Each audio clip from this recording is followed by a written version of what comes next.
Hello नमस्ते, कसे आहात सगळे? मस्त ना? मी पण एकदम छान आहे बघा, सुपर. आज मला वाटलं आपण 60 ओलांडतो तेव्हा आपले विचार काय बनतात, आपल्या भावना कशा असतात, आपल्या मनात काय काय विचार येतात, ह्याच्याबद्दल थोडंसं डिस्कस करावं. जे माझ्यासारखे 60 ओलांडून गेलेले आहेत ते अनुभवलेलं आहे, बाकीचे पुढे अनुभव घेणार आहेत. त्यामुळे थोडंसं त्यांना पण, आणि जे ऑलरेडी 60 पार केले त्यांना आपल्या आठवणींना पण जरासं उजाळा मिळेल. हे बघा, 60 आल्यावर आपण भीतीतनं आपल्याला मुक्ती मिळते. भीतीतनं मुक्ती म्हणजे काय माहितीये का? आपण 50 ओलांडली, आता 60 पण ओलांडली, आता काय इट गोज ऑन लाईक दिस. म्हणजे 60 आल्यावर तुम्ही जास्त आनंदी होता. इमॅजिन इट इज का? आपले बहुतेक सगळ्या जबाबदाऱ्या पूर्ण झालेल्या असतात. आपण नोकरीतनं रिटायर झालेलो असतो. त्यामुळे सकाळी उठा, नोकरीला जावा, ही काही गडबड काही नसतीये. मुलं मोठी होऊन आपले कामाला धंद्याला लागलेली असतात. त्यामुळे कुठलीही प्रकारची जबाबदारी नसते. त्यामुळे जरा लाईफ का नाही आरामशीर होते. त्यामुळे आपण जरा हॅपी होतो, आनंदी असतो. काही टेन्शन काही नसते डोक्याला. आणि आता आपण काय विचार करतो? हो, बाकी सगळं झालं. आता आपण विचार करायला पाहिजे आपले हेल्थकडे, आपले आरोग्याकडे. आपल्या आरोग्याकडे का जास्त लक्ष द्यायचं? म्हणजे आपण कारण आजारी पडला की बाकीच्यांना त्रास होईल. त्यामुळे बाकीच्यांना काही त्रास होऊ नये म्हणून आपण जरा आरोग्याकडे लक्ष द्यायला लागतो. तोपर्यंत आपण साधी सर्दी, एवढासा ताप आला तरी कधी डॉक्टरकडे जात नाही, औषध घेत नाही, काही करत नाही. काही घरगुती हे करतो म्हणजे अंगावर काढत असतो. पण 60 नंतर आपण तसं करत नाही. आपण म्हणतो नको बाबा, उद्या उठायला होईनासं झालं की बाकीच्यांना कशाला त्रास, म्हणून आपण आरोग्याची जराशी जास्त काळजी घ्यायला लागतो. म्हणजे आपण आता प्रायोरिटी आपल्या आरोग्याला देतो. आतापर्यंत आपण काय करत होतो? 40शीत असेल, इव्हन 50शीत आपले पैसे, आपलं सगळं घरदार ह्याच्याकडे जास्त आपण लक्ष देत होतो. आता हे सगळं आपलं सेटल झालेलं आहे. त्यामुळे आता आपण आपल्या आरोग्याकडे लक्ष देतो. आणि आता आपण काय होतंय, आपल्याला गजबज, आवाज हे काही नको असते. आपण असं शांत, असं काम, असं निवांतपणा आपल्याला हवं असते. कुठेही सारखा म्युझिक म्हणा, ते अगदी मोठ्या आवाजात वाजत असला, दंगा धुडगूस, नाच, हे सगळं का नाही नको वाटते. ह्याच्या आधी आपण पण त्यात भाग घेतलेला असेल, आपण पण नाचलेला असेल, सगळं असेल. पण आता ह्या वयाला आल्यावर किंवा 60 ओलांडल्यावर आपल्याला वाटते नको बाबा, तो दंगा हे नको, जरा आपण शांत बसूया म्हणून. इव्हन तिथे नाच गाणी चालू असते, लोक एन्जॉय करत असतात. आपण एका कॉर्नरवर जाऊन खुर्ची घालून बसतो. आपले समवयस्क कोणी असले तर गप्पा मारत बसतो. म्हणजे एकेकाळी आपणही जाऊन त्या गोंधळात भाग घेत होतो, नाचत होतो. पण आता आपण तिकडे जायला नको असं वाटत असते. मग ह्याच्याशिवाय आत्ता आपल्याला कळायला लागते, कोणाशी आपण कंपॅरिझन करायचं नाही, तुलना करायची नाही.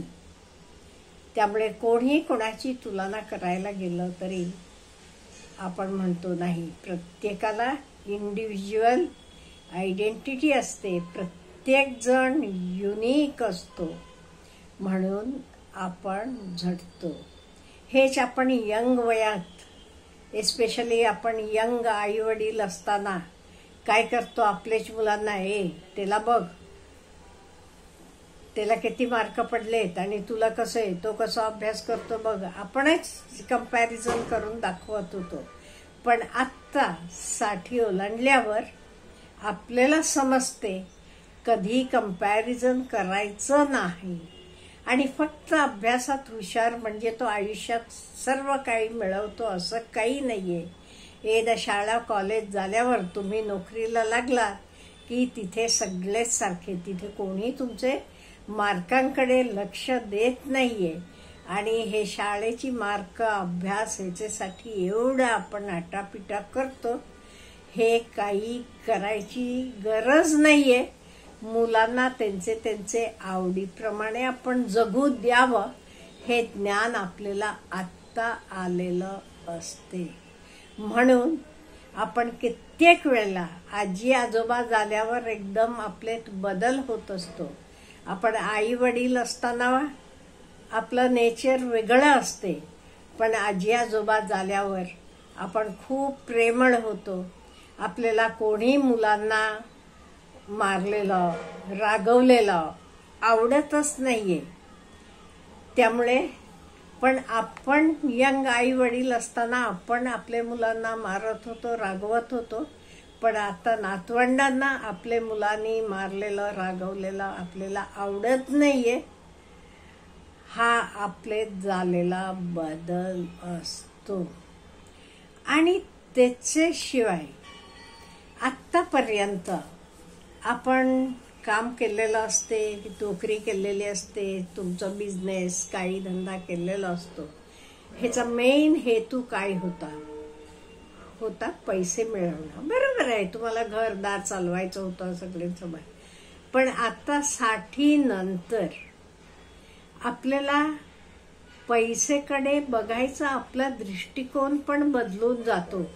कुठलंही आपण काम करतो तेव्हा आपण पैसेकडे बघत नाही. पैसे कमी मिळू देत, जास्त मिळू देत, it doesn't make any difference at all.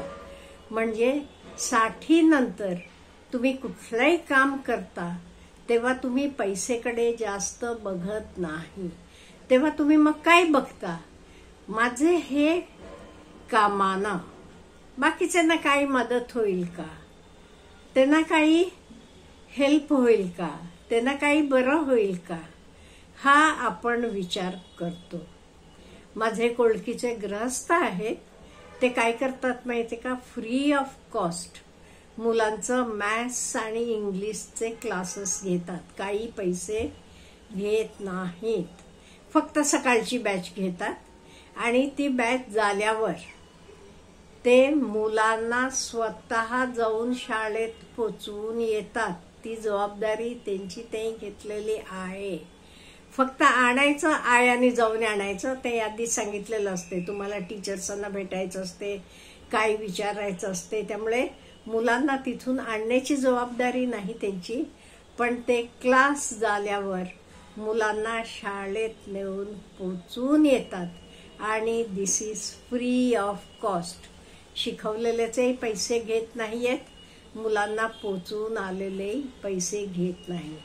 त्यांचा नातू आहे लांब ऑस्ट्रेलियात, एकुलता एक मुलगा आहे आणि त्याचा मुलगा आणि मुलगी, मुलाला 2 मुलं आहेत, ती आहेत ऑस्ट्रेलियामध्ये. आपलं नातवंडांवरचं प्रेम आहे आणि आपल्याला शिकवायला आवडते, म्हणून ते मुलांचे क्लास घेतात सकाळच्या वेळी आणि नंतर मुलांना शाळेत पोचवून पण येतात. असं नंतर का नाही, 60चे नंतर एकदा रिटायर झाल्यावर तुम्ही कुठलंही काम पैसेसाठी करत नाही. तेच आधी तुम्ही ऑफिसमध्ये असताना सुद्धा कुठलंही काम करताना पैसेकडे तुमचं लक्ष होतं असेल आणि ते चूक पण म्हणत नाही मी, तेव्हाची ती तुमची गरज होती. पण आता 60 नंतर आपला पैसेकडे बघायचा विचार पण बदलतो. नो डाऊट पैसा सगळ्यांनाच गरज आहे, नाही म्हणत नाही मी, पण एवढ्या लोक नंतर पैसेसाठी काही करत नाही. माझं ह्याच्यामुळे दुसरं कोणालाही जरा आनंद मिळतो ना, बरं वाटते ना, एवढे तर त्यांना आनंद जास्त मिळतो.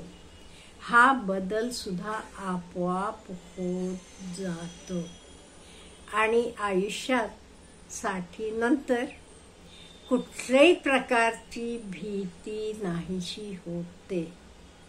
इवन मरणाची सुद्धा भीती येत नाही का? आपल्याला माहित आहे मरण हे एक ना एक दिवस येणारच. आपले बरोबरीचे, आपले मित्रमंडळीतले काही लोक हे जग सोडून गेलेले असतील. त्यामुळे आता आपल्याला बिलकुल मरणाची भीती येत नाही. आपण भीतीमुक्त जीवन जगायला लागतो आणि मला वाटते हे जीवन खूप आनंदी आहे, सुखकर आहे. आता तुम्हाला काय वाटते ह्याच्याबद्दल हे नक्की मला कळवा. अच्छा, हॅव ए गुड डे.